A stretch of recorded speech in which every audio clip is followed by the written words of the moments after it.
In the middle of a quiet forest, I found something extraordinary. A massive ancient tree, hollow inside, standing silently as if it had been waiting for years. Most people would see a dead tree. I saw a second chance. When I touched the bark for the first time, it felt rough, aged, but still strong. I knocked gently on the trunk, and the echo from inside told me something surprising. It was empty, large enough for a person to step inside. That was the moment the idea was born. What if this hollow tree could become a secret bedroom? Not just a shelter, but a peaceful space hidden inside nature. I began by measuring the interior carefully. The space was curved and uneven, shaped only by time. That meant every piece I built had to follow the natural form of the tree. Nothing could be perfectly straight.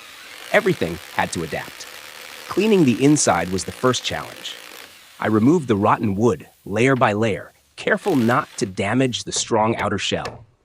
Dust filled the air as sunlight passed through the entrance, creating beams of golden light inside the trunk. Next came reinforcement. Even though the tree was thick, I installed a hidden metal frame inside to ensure stability and safety. This project wasn't just about beauty. It had to be secure. Then I built a circular wooden floor, custom cut to match the exact inner diameter of the tree. Piece by piece, the empty hollow slowly transformed into a structured space. Sanding the floor smooth was strangely satisfying, turning something wild into something livable. The round door was my favorite part. I designed it to feel magical, almost like something from a fairy tale. Cutting it precisely and attaching the hinges took patience. When it finally fit perfectly into the entrance, it felt like the tree had accepted its new identity.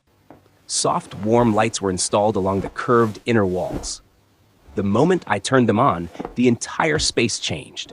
What was once dark and forgotten became warm and inviting. I carried in a small wooden bed, custom made to fit the curved wall. Pillows, soft blankets, small decorative touches. Each detail made the space feel more alive. As evening arrived, the forest grew quiet. From outside, the tree looked mysterious, but inside, it glowed with warmth. Standing in front of the finished doorway, I paused. This was more than a DIY project. It was proof that something old and abandoned can become something meaningful again. When I opened the round door for the first time at night, warm light spilled into the darkness of the forest. I stepped inside, sat on the bed, and listened to the sounds of nature surrounding me. Inside this giant tree, I felt protected, hidden, peaceful. Sometimes we search for big houses, big spaces, big achievements. But maybe all we really need is a small place that feels like our own. This hollow tree once stood empty. Now it holds a quiet secret and a new life within.